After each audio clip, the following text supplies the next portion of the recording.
Well, as Brett Favre is showing, footing may be slippery in Green Bay. They're experiencing a downpour at Lambeau Field.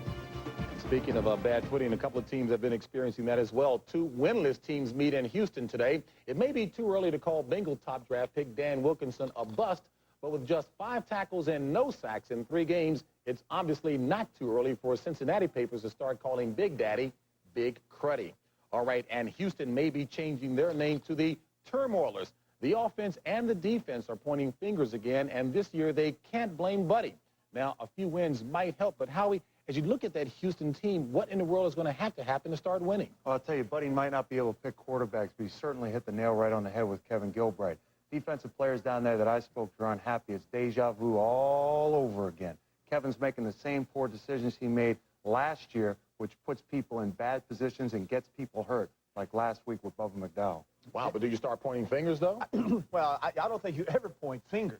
I think that's the worst thing you can possibly do. They're sending memos. Yeah, but the one thing is we now realize just really how great Warren Moon was to the Houston Oilers.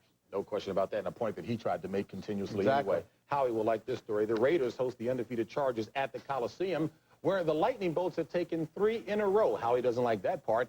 If that pattern continues today, the Silver and Black could wind up 3 games in back of both San Diego and Kansas City. And I hear Howie humming the tune, Just Win, Baby. From our unusual stat department comes this note. When Chuck Knox's Rams play Marty Schottenheimer's undefeated Chiefs today, it will mark the first time that 2 head coaches who have defeated all 28 NFL teams will have coached against each other. The Rams will start Chris Chandler at quarterback and look for a way to get Jerome Bettis the ball an awful lot more. Derek Thomas and Neil Smith are 2 big reasons why Kansas City has a +10 takeaway ratio and the chance to go 4-0 for the first time in club history. Terry Bradshaw had a chance to spend some time with these formidable buddies and defensive bookends. And, Terry, does their closeness off the field help their play on the field? Yeah, you know, the one thing you find with athletes, especially with Derek Thomas and Neil Smith, kind of like this. We all need one another to help make the show work. And, yes, and sitting down with them, they are fascinating. They're different, totally 2 different people. Yet they need one another. They need one another on the football field, and they need one another off the football field. We're talking defensive elegance with a sharp edge, Kansas City style. Going to Kansas City. Kansas City, here I come. Would you be as good as you are if it wasn't for him on the other side? That's a good question. I probably wouldn't, because I don't know if I would have anybody to push me, make me go just that little bit more, you know, because, you know, I was blessed with a tremendous amount of God-given ability. And, you know, in order to tap your full potential, you got to push it to the limit. And not to mention the fact that if he weren't on the other side, teams wouldn't have to concentrate on him. Exactly. You know, everybody looks for bookends. If you got 2 great bookends, Seth Joyner, Simmons, you got that, you go one side, you got to free up the other side, and vice versa. I'm going to flop it around now, Neil. How about this guy? When he first came, you know, I kind of like took him under my wing. You know, that's how I can understand. Look at those wings. Go ahead, I'm sorry. I took him under my wing, you know, and you know, when you do that, you either can have a friend, if a guy that suits you, you know, that could be a part of you, then you try to do things for him, and you try to get to know him better. This pair of bookends can just flat out scare you. And Neil Smith, he's quite a character. He put on a Band-Aid to protect a broken nose 2 years ago. Well, the nose is healed, but Neil still wears the Band-Aid. I took it off, and I came back. I didn't have a good game. I didn't play well at all. So I went back to the Band-Aid and said, well, I'm going to try something. And then I end up with another 3-day. So from then on, I've been winning. And then another thing, I mean, I'm not going to have you do it here, but when you make a sack, you get up and it's like you hit a home run and you drop the bat. And this is a baseball bat. Exactly. Now, why in the world do you have, and you are, from what I gather, the only football player, non-baseball player, to have his guess own... what? I'm the only one that's swinging one this year. Yeah. You're right. Now, you are tied to this bat like you are tied to these Band-Aids. Is it not true, Neil Smith, all 6'4", 280 pounds of your mean, bad self, did you not go to your coach, Marty Schottenheimer, because one of your teammates stole your bat from you and then put it in the form of a letter. They wanted a ransom for it. That was true. I went to Marty, and I told him, I said, hey, Marty, look, my bat was taken. Now, last year he lost his bat. That kind of like Linus and Charlie Brown. Yeah, I suppose so. And you are the guy that took it. Did you take this man's bat? Look this man right in his face and say, you can't do it. Sit down. Get back over here. He's not in here right now. Did you steal his bat? No. Now, we won't show this on there. I did not. promise you, we'll edit it. Did you take his bat? Who I took did his not. bat? I did not take his Who bat. took his bat? I don't know who took Yes, his you bat. do. You know who I- took his bat. I don't. You promise me you don't know? I promise. I did not take Who the were the bat. 4 people involved? You, Montana?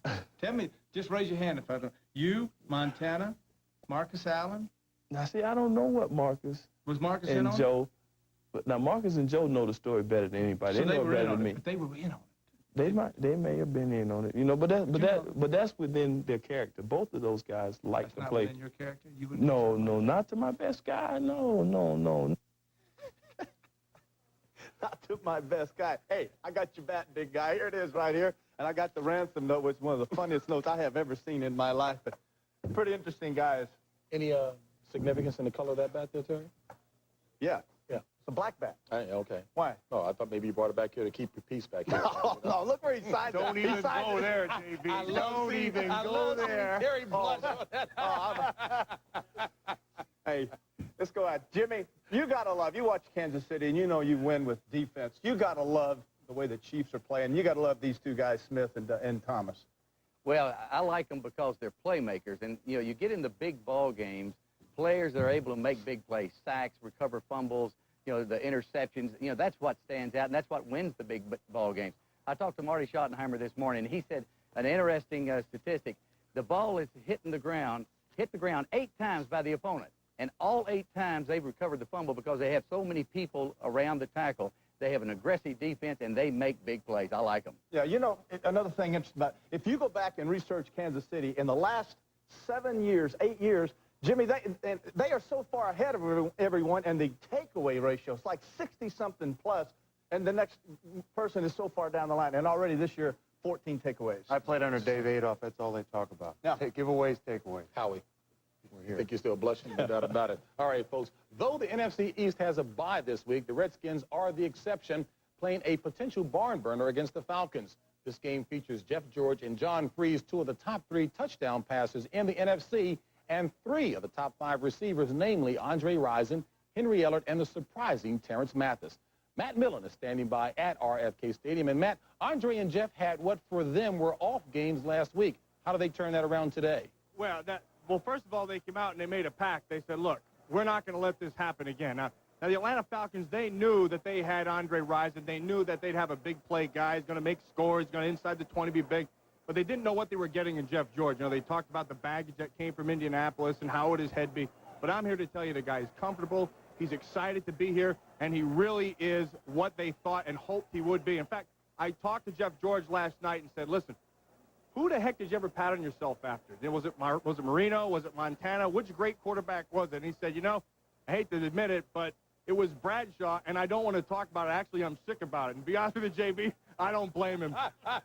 Who isn't sick of Bradshaw, right? We all love him here, though, Matt. All right, fella, have a good game down there with Dick Stockton today. All right. All right, when we come back, we'll find out if there's a spot for a humble studio host on Howie Long's Tough Guys. There he is, the humble studio co-host here. And, of course, there were some tough guys before Howie came along. In fact, Howie had to toughen himself up for 13 NFL seasons before he was tough enough to crack the starting lineup of our studio broadcast team.